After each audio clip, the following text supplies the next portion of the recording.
The only good thing that you can do as a founder is set a great vision and bring great people along in the journey. And obviously, create good systems so that they know what they are doing and you are out of their way. If you can do these two, three things, then I think people can deliver outstanding results. We had a narrow canvas of fintech and payments to start with. So we always wanted to start a payments company. Obviously, there were many challenges, but I would say all good challenges. Most people at that stage, in their mid-30s, very well settled and so on, would probably not want to disrupt everything and then again restart. For me, that felt almost like a necessity. I had to restart. What is different that we are doing here? An international wire is surprisingly even today very complicated. It's not like as easy as just making a local payment. Moving money from bank to bank by creating a network of partner banks all over the world, technologically integrating with them, moving that money fast and simple with the least amount of cost and friction, and zero effort for the receiver.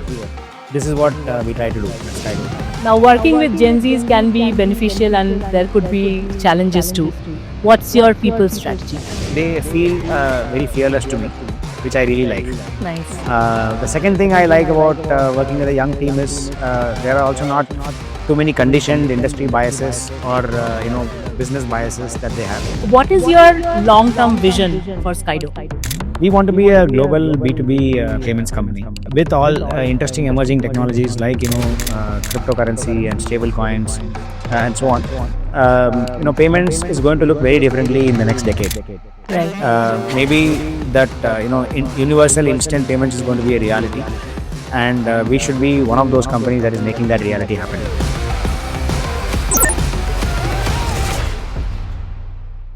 Imagine a world where international money transfers are hassle-free. Meet Shivatsan Sridhar, founder of Skydo, who is making global money transfer easier. Today in this episode of Game of Growth, we are going to speak about his childhood, his journey so far, and his outlook for his company. Hello Shivatsan, how are you? I'm good, how are you? I'm doing well. My first question to you is, what was the thought behind starting this fintech business, Skydo? Yeah, the first thought was actually to be an entrepreneur. That was the driving force. And obviously within that, then obviously we were looking at, my co-founder and I were looking at areas where, there are still problems that are significant and not yet well solved. We had obviously had to narrow down and not say that, okay, what is the business that we can start? So we had a narrow canvas of fintech and payments to start with. So we always wanted to start a payments company. And why so, I'll talk to you about it in a little bit. But basically, once we were clear that it was within payments, then we did a search on what are the different problem statements that are still not very well solved. And that's how we came to Skydo. Let's talk about you now. Let's talk about your childhood. How was it? Who influenced you? Who was your role model? Yeah, so I grew up in Chennai, and my father was a businessman, and he had a small trading business when I was young. Right. And I remember that we came from a very, very simple family. My dad is self-made. He didn't go to college. So he went into entrepreneurship more as a necessity than, an aspiration. Because for his qualification or lack of it, he wouldn't get a job. Right. And, but I think that profoundly influenced me in my childhood. Because I could see that, as an entrepreneur, even though you're doing a small business, you are a lot in control of your destiny. Like you could decide how much hard you wanted to work or how light you wanted to take it. Sure. Win or lose, it's up to you. And I also saw, while I didn't realize it at that time, I realized it probably later on when I was in college or maybe high school. I also saw the power of entrepreneurship to shape a family's economic status within a generation. Like we all started at the same place, my cousins and all my other friends and neighbors. But I could clearly see that because my dad was in business and he was able to also be successful at it, our economic strata it was able to move much faster than everybody else around. So I could see the wealth creation potential, and I could appreciate the control over schedule, control over destiny that an entrepreneur had. Obviously, there were also downsides to it. My father always used to work much harder than others, many weeks, all 7 days. So while most children would have their parents in the evenings, After they work in a bank or in a company and come back home. My dad always used to I've hardly ever seen my father come home in the evenings. Like most of the times when I was a kid, I remember that my dad used to come home after we went to sleep. So yeah, there were some downsides too, but I think his entrepreneurship shaped me profoundly. Yeah. Right. So you had a comfort zone, your family business, right? What was the moment when you decided that, no, you want to create something? And probably what were the challenges that you faced? So it was about 3-4 years into my family business journey. Right from the time I finished college, I was very clear that I would join my dad and take his business forward. That was Yeah. my aspiration in life.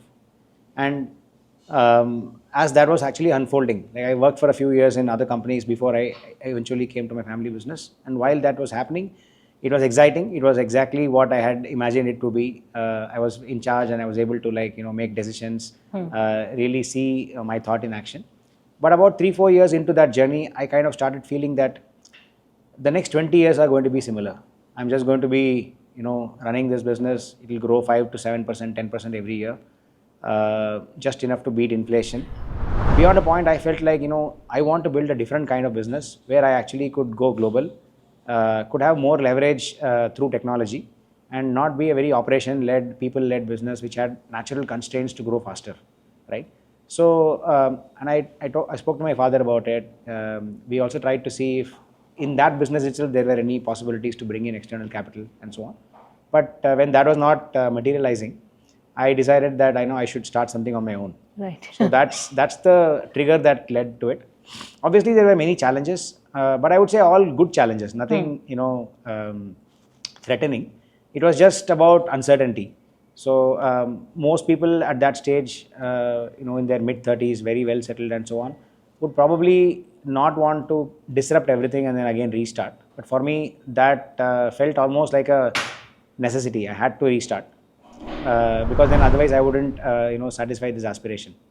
So I had to restart, move to Bangalore, get a job, spend a few years in this ecosystem, learning about startups, learning how to build a startup, how to work with engineers, how to work with product managers, how to work with folks who are like 10, 15 years younger than me, and so on. So I think working in a couple of companies before starting up helped me, get comfortable with all this. Right. And then, eventually when the right time came, my co-founder and I were able to get started. So that's how things went. My partnership with Srivatsan started over a casual catch-up as friends when I had just come back from my hometown back to Bangalore after COVID, and was just trying to get back into the Bangalore ecosystem and trying to catch up with friends, understanding what's going on in their careers and so on. Srivatsan and I have been actually very close friends ever since we worked together at Ola. He was my boss, and we loved that working relationship. And since then, we've kept on catching up with each other regularly. So this happened in the middle of 2021 when this was one of those catch-ups after a long time. And we were telling each other about our jobs, our careers, our families, and our future plans. And in those future plans, coincidentally, both of us ended up telling each other that we want to start something of our own at some point. So we said, why at some point, why not start something together and start something in the next 6 months to 12 months. So that's how this partnership was born. And then over the next few weeks and months, we sort of put that idea to the test and tried to understand whether we really meant it, and whether we could actually make it happen, whether both of us were equally willing to, put our jobs aside and get into, entrepreneurship. So, and I think our enthusiasm for that idea only kept increasing. So very soon it was clear to us that we are going to resign from our jobs and we are going to start a company together. So good you mentioned that, how to work with people who are probably not millennials but Gen Zs. We'll speak more about that. But before that, Skydo tackles cross-border, payment. That's the platform. What is it that you found very interesting? I know of PayPal, but what is different that we are doing here? Yeah. So this problem is actually quite universal, right? I mean, ever since global businesses started like hundreds of years ago, there have been challenges about, paying each other. So even we keep listening to news articles about how rare coins of Roman era were found in some village in southern India, or some coin from Egypt was found in some other country, and so on. So cross-border trade and cross-border currency movement has been there forever, and the problems associated with them have also been there forever. The main problem is one of convenience. So it's almost like two different languages trying to speak together and understand each other, right? So Right. the banking system of one country is very different from the banking system of another.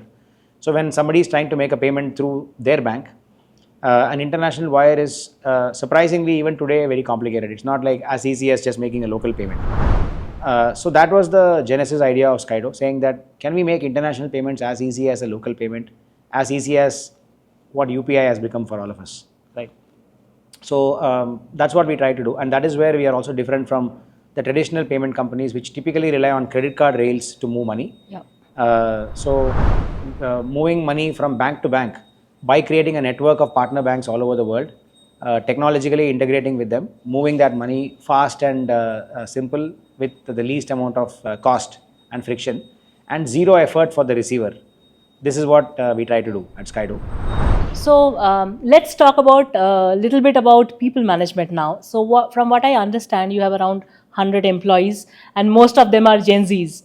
Now, working with Gen Zs can be beneficial, and there could be challenges too. What's your people strategy?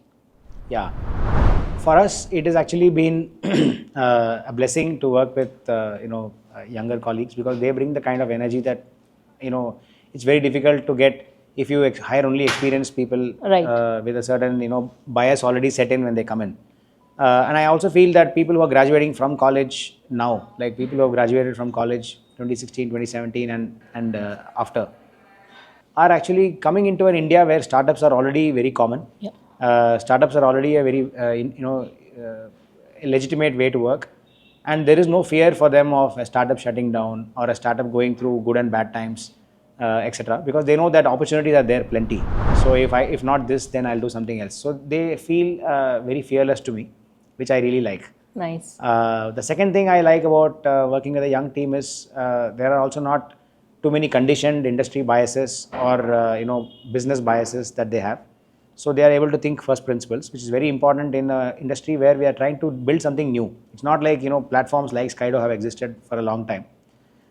It is a creation of a new industry paradigm. Right. So when you're trying to create something that doesn't exist, then you want people who don't have biases, who can think first principles. So these are advantages of working with younger colleagues, and we typically as a startup want younger colleagues because we want people who can join when we are young as a company and they are young, and then grow along with us, right? And we want their compounding to actually happen along with Skydo's compounding. It also brings with it some challenges. So youngsters generally want to start work late, end work late, whereas we are in a B2B system where I don't think customer is going to appreciate getting a phone call from a salesperson at 9 in the evening, right? So you want to also move that working hours to daytime so that it synchronizes with our customers' daytime, or it synchronizes with our bank partners' daytime, all of which are more traditional business hours. So those are some of the challenges, but those are very, very minor challenges compared to the advantages that we get of getting a really young team. Right. So Srivatsan, we were also talking offline, where you spoke about that you take hiring very seriously. Yeah. So the process, what do you look for when you are hiring people for the team? Yeah. So we look for some demonstrated excellence. It could be in the form of having gone to an excellent academic institution, or having gone to a couple of colleges or universities. So that means you've put in some effort into your academics. Or if it's not academics, then some early work experience that shows your initiative and your drive, right? So it could be like for example, we have hired folks who from the first year of their college have been consistently doing internships. So I can see that they really have had that motivation to want to work, want to do things from an early age. So we look for some kind of evidence of drive. Right. The second thing we look for is first principles thinking, right? So really problem solving that that is not conditioned or biased, but actually is first principles, right? And third, we look for attitude or initiative rather than like aptitude. Aptitude, I think we can teach, but a mindset to excel, a mindset to thrive in uncertainty, that also we look for.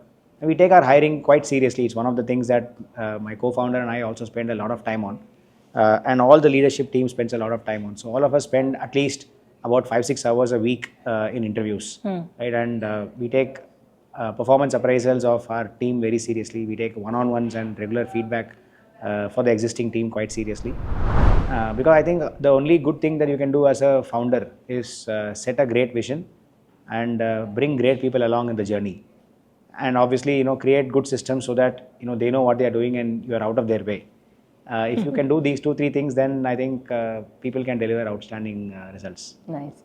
So, my next question to you is about, your journey. Now, see, you were born and brought up in Chennai. You've studied in the US. You have worked with some really big names in the industry. And now you're a founder. So have you changed as a person? Yeah, I think so, definitely. I think some of the core values that you imbibe from childhood always remain, but you keep adding on more layers to your persona as you grow. And I think that's what would have happened for me also. Probably, becoming more open to newer ideas, because I've now lived so many different places that I now no longer have, biases on I like this or I don't like this. I always look at everything more neutrally. Because I've enjoyed my time living in Bombay, living in Hyderabad, living in Bangalore, living in Chennai, living in the US, that there is something good about every place, or there is something good about every institution or every system you work in. So I think that open-mindedness is probably one thing that I would have probably developed over these years. The second thing I think is an appreciation for talent or capable people. I think because outstanding people make for great work environments or great even personal environments. So constantly seeking out excellent people is another thing I would have probably added on to my thing. And also, as you work for more number of years and you get more experience, you also realize certain things that you do well, which are your strengths, and certain things that you generally struggle with, which are not your natural strengths. And so some of those things you then learn to account for or adjust for. Like for example, I know that I have a tendency to leave things till too late, till the last minute. In my early career, I've missed flights because of that. I've missed deadlines because of that. So now I actually plan for it more systematically. I think become a little careful and a little more thoughtful about your choices. Right. But yeah, these are the changes I can see in myself. Right. So fundraising in Indian ecosystem can be competitive and challenging. But do you have any experience or that surprised you, or any insight that motivated you? Fundraising is challenging, I agree. I think half of the challenge comes from, sorry to say this, but half of the challenge comes from, the external pressure that, media and news and Twitter and everything create, right? So people think that because only the excellent outcomes are actually showcased, in the common domain, everybody thinks that fundraising means that, every year my entity's value is going to double. I'm going to get a lot of money. There's going to be like millions of dollars coming in, etc. But the reality is 99% of startups actually don't raise more than one round. In fact, about 70% of the companies are bootstrapped. Only 30% of the companies even get even one round of venture funding. Even in that 30%, 99% companies can't get the second round of funding. And those that eventually get, also go through a lot of struggles, and only the rarest of the rare reach, this unicorn status, right? So I think those then massively distort people's perceptions about how easy or how difficult all of this is. So I think that's the first challenge in fundraising. That even as a founder, like I am not a straight from college founder. I've spent 20 years working before I started. But even for me to get out of that hype cycle mentally was not easy. Right? It took me a lot of self-coaching, I would say, and then introspection, chatting a lot with friends, etc., to realize that what's happening to me, which is some rounds of fundraise have been easy, some rounds of fundraise have been very challenging, is actually the norm. It is not an exception, but this is the reality. So that is the first thing. The second challenge is understanding what the investor wants or what they are looking for. Typically, we as founders are actually working at a very granular level within our business, whereas founders are operating at a very macro level across multiple businesses. So they are looking at more themes, horizontal stuff, whereas we are vertically into a pigeonhole which is deep. So understanding that the other person is actually operating from a very different worldview than you are is actually another thing that as founders it takes some time to get used to. But once you get used to that, then you're able to also translate your story into the language that they actually look for, and then it becomes slightly more easy for us to understand each other. I totally look forward to you becoming a unicorn very soon. So before I let you go, Srivatsan, one last question, and then we'll jump to the rapid fire round. It's a Sure. fun round. What is your long-term vision for Skydo? We want to be a global B2B payments company. We feel like that space is still available for us to go and build something very unique and very simple for small businesses all over the world to work with each other. Already the world is quite globalized, and I think it is only going to 10x over the next few years. In spite of all the macro challenges that we see currently in the world, globalization is a one-way street, and it is going to keep happening. There are more and more things that, like a simple example, 5 years back, nobody in India was eating avocado, and now everybody all they can eat is avocado, right? So now once you're used to some products that are no longer available locally, but you're now able to source it, then you want more of it. Right. That's going to happen everywhere. So in this new globalized world, with all interesting emerging technologies like cryptocurrency and stable coins and so on, payments is going to look very differently in the next decade. Right? Maybe that universal instant payments is going to be a reality, and we should be one of those companies that is making that reality happen.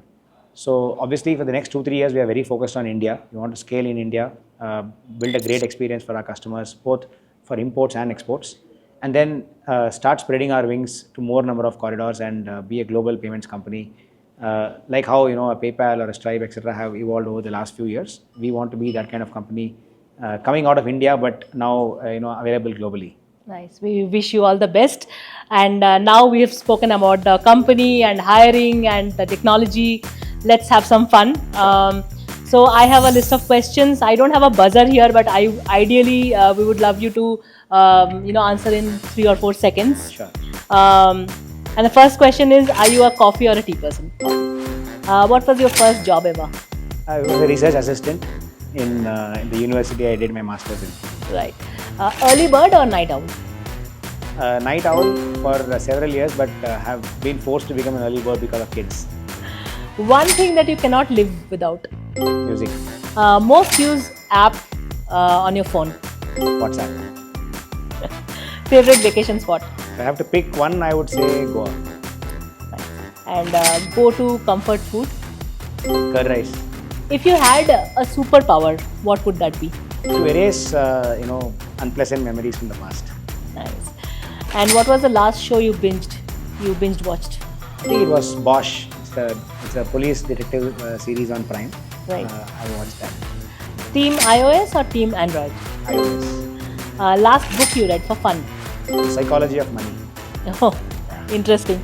And if you had to describe yourself in 3 words, what would they be? Optimistic, spontaneous, and big picture. Favorite ice cream flavor? Butterscotch. What's an unusual skill or talent you have? I can play the drums, both left-handed and right-handed. Oh, interesting. So, if you could meet a historical figure, who would that be? Napoleon.